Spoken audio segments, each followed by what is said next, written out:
আমি যতদূর জানি তিনি হয়তো আর নেই।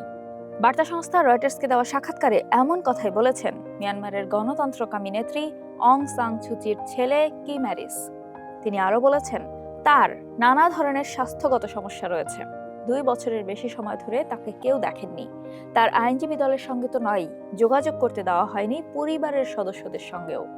মাঝে মধ্যে শুধু পরোক্ষ সূত্রে তার হৃদযন্ত্র, হাড় এবং মাড়ির সমস্যার কথা জানা গেছে। তাও এমন এক সরকারের পক্ষ থেকে যারা সুচির সরকারকে উৎখাত করেছিল। কিম আরও বলেন, আমার ধারণা আমার মাকে নিয়ে মিন অং হ্লাইং এর নিজস্ব কোনো এজেন্ডা আছে। জনমতকে শান্ত করতে তিনি যদি আমার মাকে নির্বাচনের আগে বা পরে মুক্তি দেন বা গৃহবন্দিতে সরিয়ে নেন, সেটাও অন্তত আশা জাগা নিয়ে কিছু একটা হবে। তবে এ বিষয়ে জানতে যোগাযোগ করা হলে মিয়ানমারের জান্তার এক মুখপাত্র রয়টার্সকে কোনো সাড়া দেননি।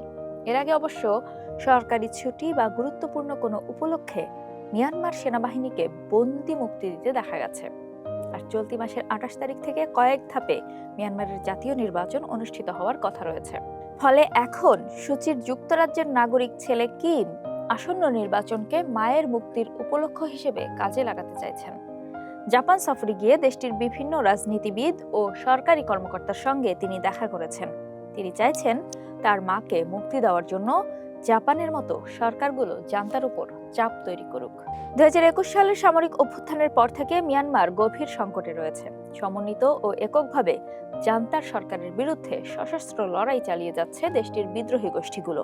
জান্তার হাতছাড়া হয়ে গেছে অনেক অঞ্চল।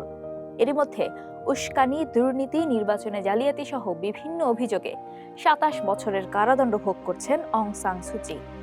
তিনি অবশ্য সব অভিযোগ অস্বীকার করেছেন।